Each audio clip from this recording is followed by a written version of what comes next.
Students, कैसे हो आप सब। उम्मीद करता हूं आप और आपकी जो स्टडी है वो बहुत अच्छी चल रही है। आज की वीडियो में हम चैप्टर नंबर 2 पॉलिनोमियल्स के अंदर एक्सरसाइज 2.2 की इंट्रोडक्शन करने वाले हैं। इससे पहले हमने एक्सरसाइज 2.1 की इंट्रोडक्शन की थी, उसकी एग्जाम्पल्स, उसके क्वेश्चंस को डिस्कस किया था। इन सभी वीडियोस का लिंक आपको नीचे डिस्क्रिप्शन बॉक्स में मिल जाएगा। तो अगर आप इस आज की वीडियो को भी अच्छे से समझना चाहते हो तो आपको एक्सरसाइज 2.1 का जो बेसिक है वो क्लियर होना चाहिए, क्योंकि मैंने उसको सिर्फ क्लास 10th के लेवल से नहीं एक्सप्लेन किया। मैंने उसमें क्लास 9th में भी जो हमने एलिमेंट्स पढ़े थे उनको मैंने कवर करने की कोशिश की थी। अगर आपने वो वीडियो देखी है आपको पता है हमने अपनी वीडियो यहाँ से स्टार्ट की थी। टर्म, वेरिएबल, कांस्टेंट, कोफिशिएंट, इसकी हमें आज काफ़ी ज़रूरत रहेगी। तो ये सब चीज़ें आपको पता होनी चाहिए। फिर मैंने आपको एक माइंड मैप दिया था लास्ट में कि इन सबको हम पॉलिनोमियल्स क्यों बोलते हैं, डिग्री, जीरोज। तो ये ज्योमेट्रिकल रिप्रेजेंटेशन है, मतलब ज्योमेट्रिकल मीनिंग है जीरोज का। तो ये सब कुछ आपको क्लियर होना चाहिए, क्योंकि आज की वीडियो में हम जीरोज ऑफ पॉलिनोमियल से ही स्टार्ट करेंगे। अगर आपको ये सब कुछ क्लियर है तो एक अच्छे मन से, एक पॉजिटिव मन से आज की वीडियो को शुरू करते हैं। अब देखो, ये है हमारा वीडियो का आज का main topic, relationship between zeros and coefficients of a polynomial. तो बहुत इजी टॉपिक है जीरोज ऑफ पॉलिनोमियल। ये हमने 2.1 में भी सीख लिया था, तो यहीं से स्टार्ट करना है। इसलिए मैंने डेफिनेशन जो दोबारा से लिखी है। इसका मतलब क्या होता है, that points where the polynomial becomes zero as a whole. मतलब एक ऐसा नंबर जिसको फिल करने से हमारी जो पूरी पॉलिनोमियल है वो जीरो बन जाए। आपको याद होगा, मान लो मैं कुछ लिखूं ऐसे 2x प्लस, यहाँ ऐसा करो, इजी लेते हैं, x प्लस 3। ये एक पॉलिनोमियल है, इसमें मैं क्या फिल करूं x की वैल्यू कि ये जीरो बन जाए। बहुत इजी है, -3 + 3 = 0। तो इसको हम पॉलिनोमियल बोलते, मतलब कि जीरोस बोलते हैं। तो -3 इसकी जीरो है। और मैंने आपको ये भी बताया था, इसको हम रूट्स भी बोलते हैं, सोल्यूशन भी बोलते हैं, तो एक ही बात है, ठीक है। इसमें मैंने आपको ये भी बताया था कि लीनियर के मैक्सिमम 1 0 हो सकते हैं, क्वाड्रेटिक के 2, क्यूबिक के 3। तो यहां पर ना रिलेशनशिप हमें देखना है जीरोस का और कोफिशिएंट्स का। तो बहुत इजी टॉपिक है, नेम पर मत जाना, बहुत इजी है। पहले मैं आपको लीनियर का बताने की कोशिश करता हूं। अब देखो, ये आपकी फर्स्ट लीनियर पॉलिनोमियल, ठीक है। तो let px = ax + b be any linear polynomial where a ≠ = 0। तो ये क्यों लिखा रहता है, वैसे तो बहुत से बच्चों को पता होगा, अगर नहीं भी पता मैं आपको बताने की कोशिश करता हूं, क्योंकि कुछ किसी भी चीज को हमें क्रैम नहीं करना कि ये क्यों लिखा है। हर एक चीज का कुछ मीनिंग होता है। a ≠ = 0। देखो, अगर a 0 हो जाएगा तो ये कितना रह जाएगा, ओनली b। और ये क्या है, ये एक कांस्टेंट पॉलिनोमियल है। हमें जो लीनियर पॉलिनोमियल की बात करनी थी ना, ताकि x की पावर यहां पर 1 है। अब ये टर्म खत्म ना हो जाए, इसलिए यहां पर लिखा है a ≠ = 0। चलो, ये पता लग गया। अब than zero of polynomial is given by, ये फॉर्मूला है हमारा, minus constant term divide by coefficient of x। अब यहां पर कांस्टेंट टर्म कितनी है, b, ठीक है। कोफिशिएंट ऑफ x, कोफिशिएंट के बारे में मैंने आपको पहले भी बताया था। देखो कोफिशिएंट, देखो लैंग्वेज आपको आनी चाहिए।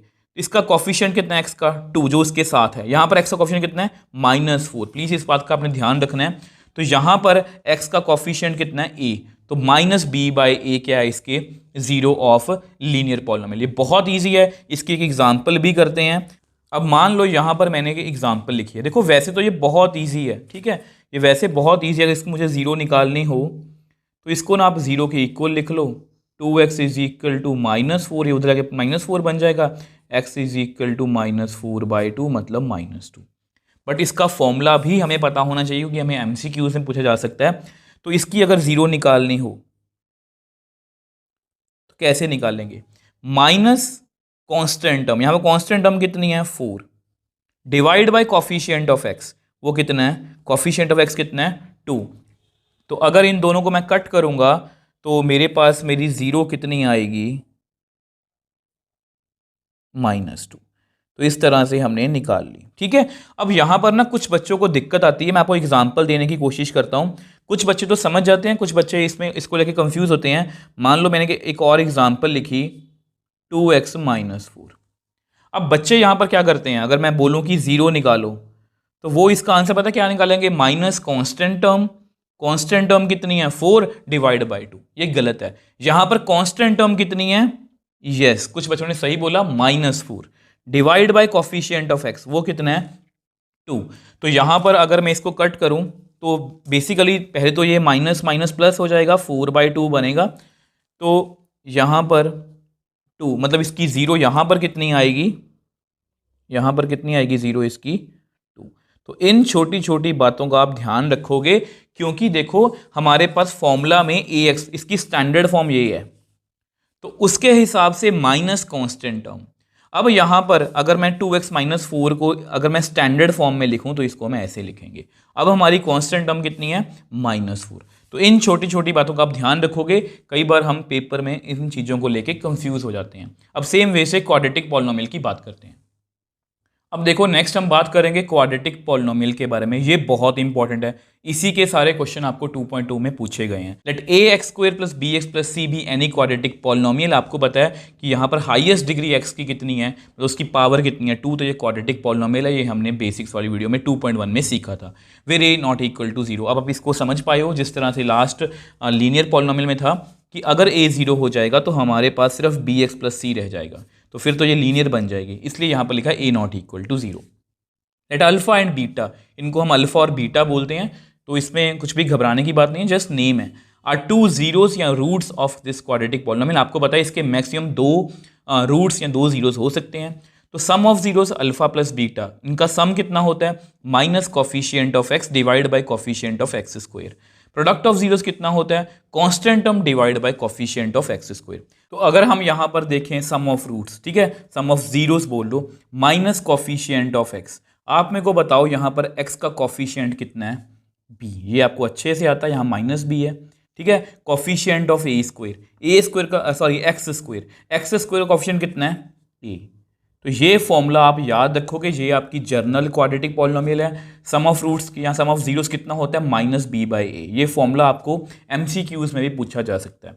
अब सेम वे से product of zeros, constant term यहाँ पर कितनी है, c, और फिर वही कोफिशिएंट ऑफ एक्स स्क्वायर, वो कितना है, a।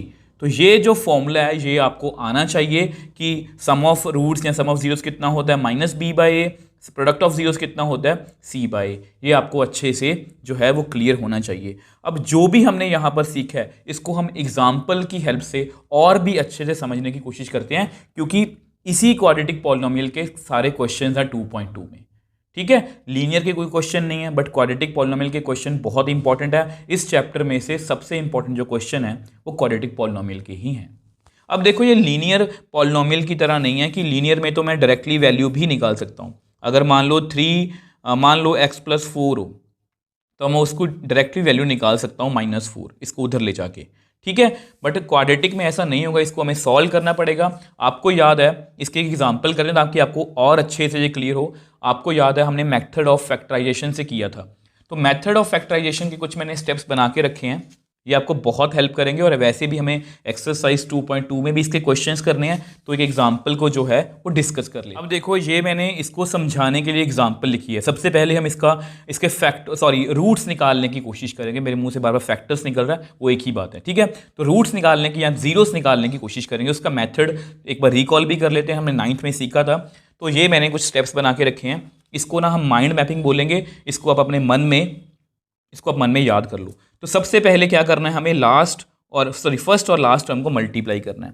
तो यहाँ पर जो भी है उसको हमें क्या करना है, मल्टीप्लाई, ठीक है। ये मैं आपको फुल अच्छी तरह से एक्सप्लेन कर रहा हूँ, ताकि बहुत से बच्चों को ये आता होगा, बहुत से बच्चों को इसमें दिक्कत भी होगी, ठीक है। तो इसको अगर मल्टीप्लाई करेंगे तो मेरे पास कितना आएगा, 6, ठीक है। हम हमेशा हर क्वेश्चन को इसी तरह से करेंगे। देखो बीइंग अ टीचर मुझे ये आता है, मुझे पता है इसके फैक्टर्स क्या बनेंगे, बट हमें सभी बच्चों को साथ में लेके चलना है कि किसी को ऐसा ना लगे कि सब कुछ जल्दी जल्दी में हो रहा है और हमें कुछ समझ नहीं आ रहा, ठीक है। तो 6 है, तो मैंने सेकंड स्टेप में क्या लिखा है कि हमें 2 नंबर्स ऐसे फाइंड करने हैं जिनकी प्रोडक्ट तो 6 के बराबर हो और सम किसके बराबर हो, b मतलब जो बीच वाला है 5। तो 1 और 6, 1 and 6, एक पेयर तो ये आएगा। 1 और 6 को या 6 को 1 से मल्टीप्लाई करेंगे तो 6 ही आएगा, ठीक है। हमेशा पहले क्या किया करो, मल्टीप्लाई चेक कर लिया करो। 6 और किसके टेबल पे आता है, 2 and 3, 2 3 ज़ा 6, 3 2 ज़ा 6, इन पर भी 6 आता है, ठीक है। तो कोशिश किया करो जितने पेयर आप लिख सकते हो, तो और कोई भी पेयर नहीं बनेगा। इन दोनों पेयर्स में से मुझे ये चेक करना है कि किनका सम जो है वो 5 के इक्वल बनेगा। इनका सम कितना बनेगा, 7, इनका सम कितना बनेगा, 5। तो ये वाला पेयर जो है, ये तो मतलब ये हमारा रिजेक्ट हो गया, ये वाला पेयर हमारा एक्सेप्ट हो गया। तो मतलब यहां पर मैं क्या लिखूंगा, 5 को मैं ब्रेक करूंगा, किस में ब्रेक करूंगा, 5 को मैं ब्रेक करूंगा किस में, 2x, 2 और 3 है ना, प्लस 3x। ठीक है, इसको आप चाहे आगे पीछे लिख सकते हो सकता है कुछ बच्चे 3 पहले लिख लें, कुछ बच्चे बाद में 2 लिख लें, कोई भी दिक्कत नहीं है। उसके बाद ना यहां पर मैंने कुछ लिखा हुआ है, try to find out similar things in first room. अब ये रूम क्या है, देखो ये रूम है हमारा, इसको हम आज के बाद रूम बोलेंगे। जस्ट आपके लिए करवा रहा हूं ताकि हमें, मतलब कि हमारे पास 2 रूम्स हैं, 4 टर्म्स है ना, यहां पर 2 चीजें पड़ी हैं, यहां पर 2 चीजें पड़ी हैं। ठीक है, ये रूम फर्स्ट है, ये रूम सेकंड है। तो हमें, मैंने क्या लिखा है, try to find out similar things. अब यहां पर एक जैसी चीजें कौन सी हैं, x और x। इसका मतलब क्या है कि x 2 बार है, तो क्या मैं x को बाहर ले लूं, जो एक मतलब कि सिमिलर चीजें उनको बाहर निकाल लेते हैं, तो पीछे कितने x रह गए, 1। यहां से x बाहर है तो पीछे कितना रह गया, 2। तो इस रूम में से मैंने सिमिलर थिंग्स जो हैं वो बाहर निकाल ली। देखो x 2 बार था, एक बार बाहर निकाल लिया, एक बार था बाहर निकाल लिया, और कुछ भी सिमिलर नहीं है। सेम वे से मैंने यहां पर लिखा हुआ है, repeat this step in second room. Second room हमारा ये वाला है, इसमें भी रिपीट करते हैं। इसमें सिमिलर थिंग्स क्या हैं, 3 और 6 एक दूसरे के टेबल पे आते हैं, तो +3 को निकाल लो। ठीक है, तो यहां पर x रह जाएगा, 3 2 6। तो इस तरह से हमने दोनों रूम में से सिमिलर चीजें जो हैं वो निकाल ली। अब इसके बाद कुछ नहीं करना, इसके बाद कुछ नहीं करना, ये जो है देखो, ये और ये दोनों मतलब कि सेम रूम बन गए। ये जो रूम है ना, इन रूमों, दोनों रूम्स में सेम चीजें बन गई हैं, तो इनको भी बाहर निकाल लेते हैं कॉमन करके। इसको बाहर निकाल लेंगे तो अंदर कितना रह जाएगा, यहां पर x, यहां पर कितना रह जाएगा, 3। ठीक है, अब देखो ये जो क्वाड्रेटिक पॉलिनोमियल है, इसको हमने फैक्टर्स, मतलब इसको हमने डिवाइड, मतलब कुछ फैक्टर्स बना के कुछ ना कुछ करके इसको इस फॉर्म में लिख लिया।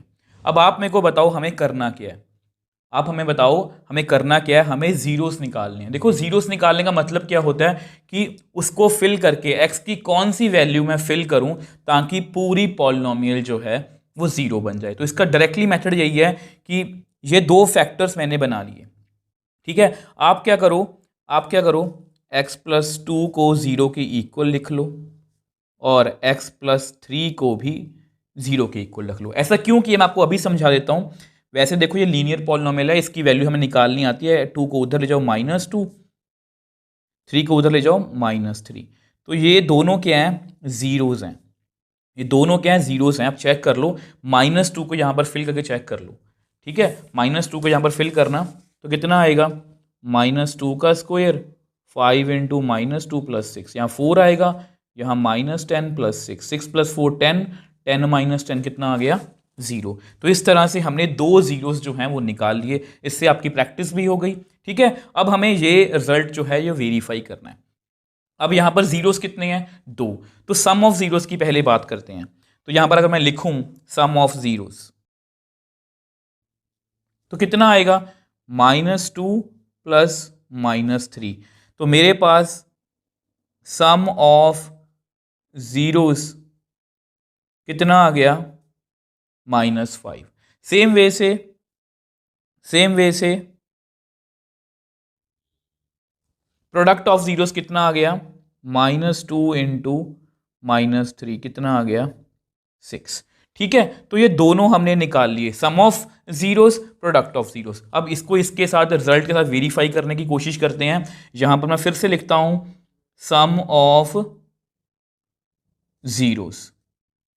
ठीक है, अब आप मेरे को बताओ सम ऑफ जीरोस क्या है, -b/a। ये हमें याद है, minus coefficient of x, minus coefficient of x कितना है यहां पर, 5। कॉफिशिएंट ऑफ x² कितना है, यहां पर कुछ भी नहीं है तो 1। तो ये वेरीफाई हो रहा है, आपके सामने है। ठीक है, प्रोडक्ट ऑफ जीरोस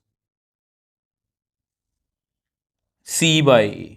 ठीक है, अब क्या होता है, कांस्टेंट टर्म कितनी है, 6।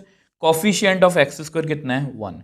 तो इस तरह से -5/1 मतलब 5, 6/1 मतलब 6। तो इस तरह से हमने इस रिजल्ट को जो है वो वेरीफाई करके भी दिखा दिया। ये आपकी बुक में एक्सरसाइज में क्वेश्चंस भी हैं।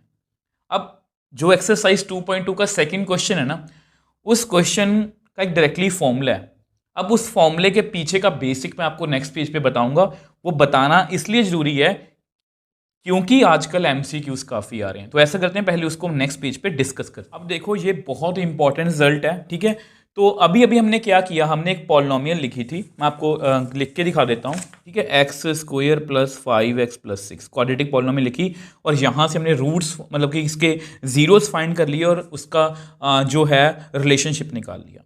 अब क्या हो अगर मैं क्वेश्चन को उल्टा कर दूं, हमें सम ऑफ रूट्स गिवन है, प्रोडक्ट ऑफ रूट्स गिवन है, तो हमें पॉलिनोमियल लिखनी हो तो हम क्या करेंगे। तो इसका जो फॉर्मूला है, बहुत से टीचर इसका डायरेक्टली फॉर्मूला बता देते हैं, मैं भी बता दूंगा आपको लास्ट में, बट उसके पीछे का प्रोसेस आपको पता होना चाहिए, क्योंकि इसके बीच में से आपको एमसीक्यूज पूछे जा सकते हैं। तो मैं आपको वही समझाने की कोशिश कर रहा हूं। अब सम ऑफ रूट्स है, आपको पता है इसका फॉर्मूला क्या होता है, -b/a is equal to -5। Product of roots का हमने अभी अभी सीखा है, c/a इज इक्वल टू 6, ठीक है। तो आपने क्या करना है, यहां पर देखो ये माइनस माइनस तो कट हो जाएगा, इसको पहले कट ही कर देते हैं। तो यहां से मेरे पास क्या हुआ, b की वैल्यू कितनी आ गई 5a, c की वैल्यू कितनी आ गई 6a, ठीक।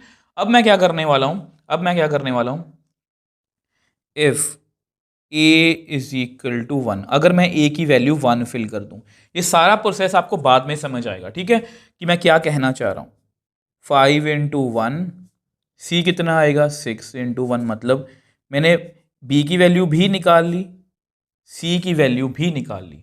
अब आपको पता है journal form of quadratic polynomial क्या होती है, ax square plus bx plus c, ठीक। तो a की वैल्यू हमने 1 फिल की है, b की वैल्यू हमारे पास 5 है, c की वैल्यू 6। तो इस तरह से हमने क्वाड्रेटिक इक्वेशन क्वाड्रेटिक पॉलिनोमियल जो है वो निकाल ली, ठीक है। अब आप में से कुछ बच्चों के मन में डाउट होगा, सर आपने a की वैल्यू 1 क्यों ली है। क्या हो अगर हम a की वैल्यू 2 ले लें, ठीक है। तो अगर हम a की वैल्यू 2 लेंगे तो b is equal to 5a है, तो b की वैल्यू कितनी आएगी 5 इंटू 2 मतलब 10, c की वैल्यू आपके सामने 6a है, ठीक है। अभी आपको ये काम फालतू लग रहा होगा, बट बिलीव मी ये आपको एमसीक्यूज में काफ़ी हेल्प करेगा।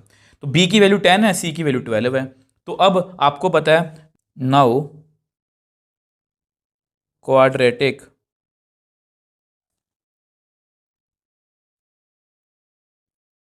पॉलिनोमियल इज, अब हमारी पॉलिनोमियल क्या होगी, ax स्क्वायर, a की वैल्यू 2 है, b की वैल्यू अब 10 है, ठीक है, और c की वैल्यू 12 है। अब हमारी क्वाड्रेटिक पॉलिनोमियल यही आ गई। तो इस तरह से तो ये प्रोसेस कभी खत्म ही नहीं होगा, a की वैल्यू हम 3 ले लेंगे तो और वैल्यू है, 4 ले लेंगे और वैल्यू है, 5 ले लेंगे और वैल्यू है।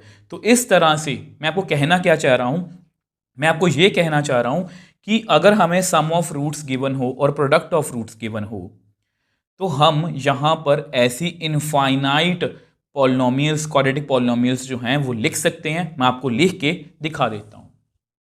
अब देखो मैंने आपको जो भी समझाया यहां पर लिखा है, वी कैन राइट, हम ऐसी इनफाइनाइट मैनी क्वाड्रेटिक पॉलिनोमियल्स लिख सकते हैं depending upon the value of a. Different a की वैल्यू के लिए हम डिफरेंट पॉलिनोमियल्स लिख सकते हैं। अगर आपको देखो, अगर आपको फिर भी कोई डाउट है, जैसे ये कि पॉलिनोमियल है, ठीक है, अगर आप इसके फैक्टर्स बनाना चाहोगे, मैं आपको वैसे ही फैक्टर्स बना के दिखा देता हूँ।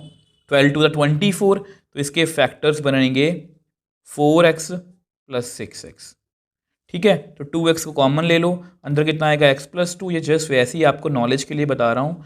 तो यहाँ पर x प्लस 2, 2x प्लस 6, तो x कितना आएगा यहाँ -2, यहाँ पर x कितना आएगा -3, x -6/2 आएगा, -3 है, मतलब वही हमारे रूट्स आए हैं। तो मेरा कहने का मतलब यही है कि इस तरह की हम इनफाइनाइट पॉलिनोमियल्स लिख सकते हैं, बट हमें सिर्फ यहाँ पर लिखा है एक क्वाड्रेटिक पॉलिनोमियल, हमें सिर्फ एक क्वाड्रेटिक पॉलिनोमियल फाइंड करनी है। आपकी बुक में एक्सरसाइज 2.2 के सेकंड क्वेश्चन में भी यही लिखा गया कि एक पॉलिनोमियल फाइंड करो। तो उसके लिए हम बाय डिफॉल्ट ए की वैल्यू जो है वो 1 ही ले लेते हैं बाय डिफॉल्ट, ठीक है। तो इसलिए हमारा डायरेक्टली फॉर्मूला क्या बन जाता है, एक्स स्क्वायर, क्योंकि ए की वैल्यू तो है ही नहीं है, ए की वैल्यू तो 1 ही है, ठीक है, minus sum of zeros into x plus product of zeros. तो ये हमारा डायरेक्टली फॉर्मूला है। आपको सभी टीचर्स यही फॉर्मूला बताएंगे। मैंने ये सारा तामझाम जो किया है वो इसलिए किया है ताकि हमें एमसीक्यूज में कोई दिक्कत ना आए। अगर आपको बाय चांस वो पूछ लें कि अगर किसी के रूट्स गिवन हो, सम ऑफ रूट्स और प्रोडक्ट ऑफ रूट्स, तो इस तरह की हम कितनी पॉलिनोमियल्स लिख सकते हैं, तो आपका आंसर नॉर्मली कितना होगा 1, 2 भी हो सकता है 3, बट आपको पता है, जिन्होंने आज की वीडियो अच्छे से देखी है, आपको पता है कि ऐसे हम इनफाइनाइट क्वाड्रेटिक पॉलिनोमियल्स जो हैं वो लिख सकते हैं। ठीक है, अब ये फॉर्मूला आप मतलब कि यहाँ पर वेरीफाई भी कर सकते हो।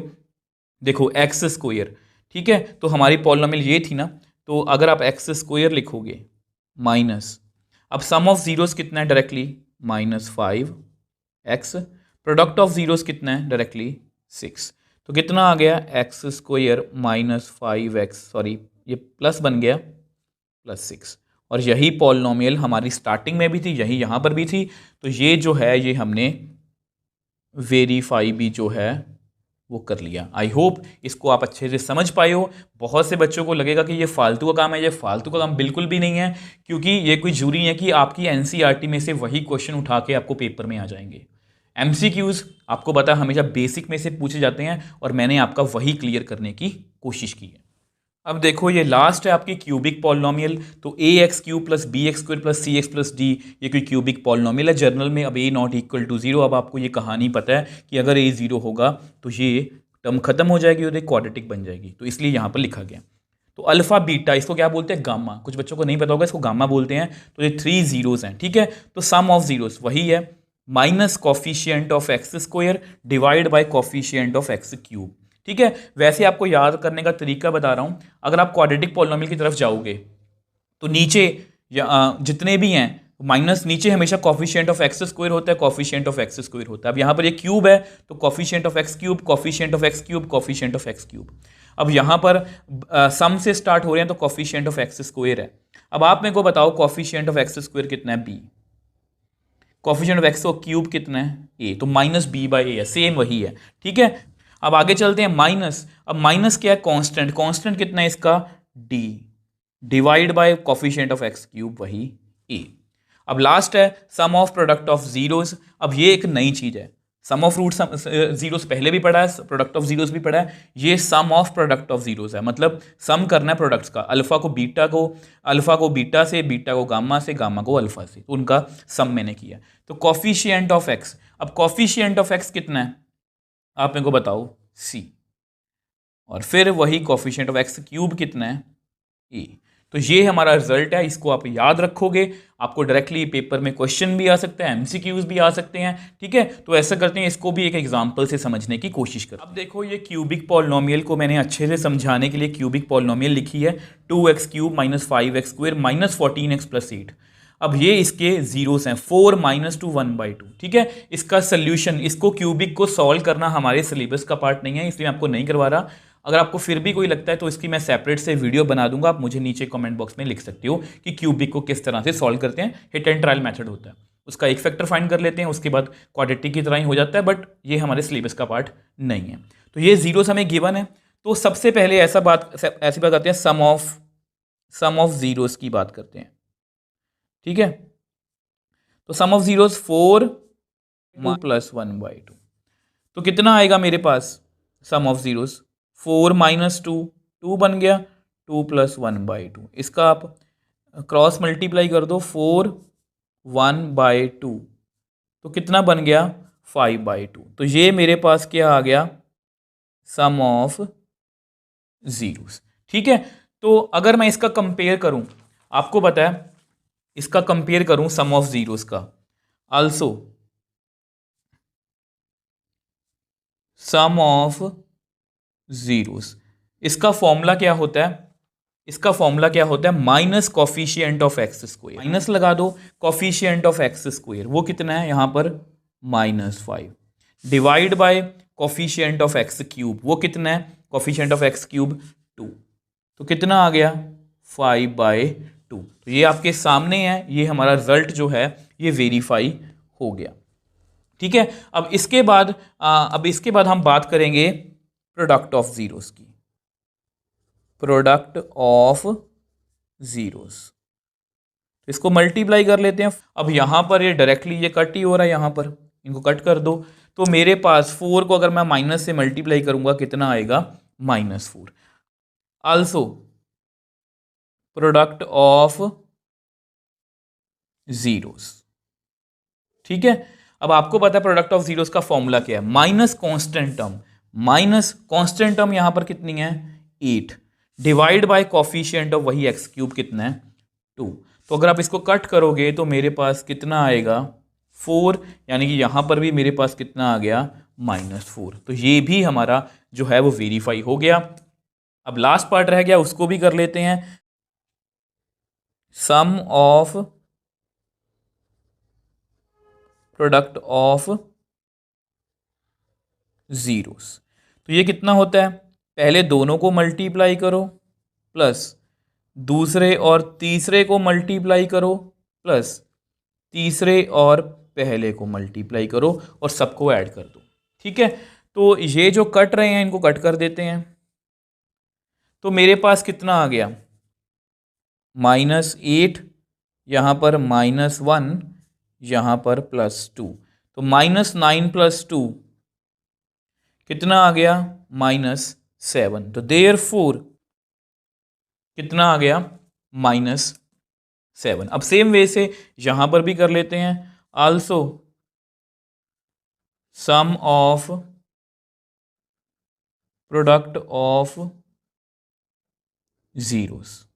ठीक है, अब आपको बताइए कितना होता है coefficient of X. Coefficient of X कितना है -14। ठीक है, उसके बाद कोफिशिएंट ऑफ एक्स क्यूब वो कितना है 2। तो इसको भी कट कर देते हैं, इसको भी कट कर देते हैं, तो मेरे पास कितना आएगा 7। तो इस तरह से हमारा सम ऑफ प्रोडक्ट ऑफ जीरोस कितना आ गया -7। ये भी वेरीफाई कर लिया, तो तीनों रिजल्ट हमारे वेरीफाई हो गए। यहां पर हमारी वीडियो आज खत्म है। देखो मैंने अपने पूरे एफर्ट्स लगाए हैं कि मैं आपको इस टॉपिक को अच्छे से समझा पाऊँ, ना ही सिर्फ एनसीईआरटी के पॉइंट ऑफ व्यू से, बल्कि जो आपके पेपर में ज़्यादातर क्वेश्चंस पूछे जाते हैं एमसीक्यू, उसके बिहाफ पर भी मैंने आपको टॉपिक को समझाने की कोशिश की है, ताकि आप किसी भी, आप एनसीईआरटी नहीं, इस तरह के किसी भी क्वेश्चन को अगर पॉलिनोमियल में पूछा जाएगा आप उसको आप खुद से ही सॉल्व कर पाओ। और ये आपका लास्ट में पूरा माइंड मैप है इस चैप्टर का। पॉलिनोमियल, डिग्री, जीरोज़, ये ग्राफिकल रिप्रेजेंटेशन है या ज्योमेट्रिकल मीनिंग बोल रहे हो, ये इसके रूट जीरोस का रिलेशन है, ये क्यूबिक के जीरोस का रिलेशन है। तो ये आपके माइंड में होनी चाहिए। इसको माइंड मैप क्यों बोलता हूँ कि आपको ये चैप्टर का पूरा ये पता होना चाहिए, ये आपके माइंड में छपी होनी चाहिए। अगर आपको फिर भी कोई डाउट आप मुझे नीचे कमेंट बॉक्स में लिख सकते हो या मुझे इंस्टाग्राम या टेलीग्राम पर मैसेज भेज सकते हो। अगर आपको वीडियो थोड़ी सी भी हेल्पफुल लगी है तो वीडियो को लाइक कीजिए, शेयर कीजिए और चैनल को सपोर्ट कीजिए।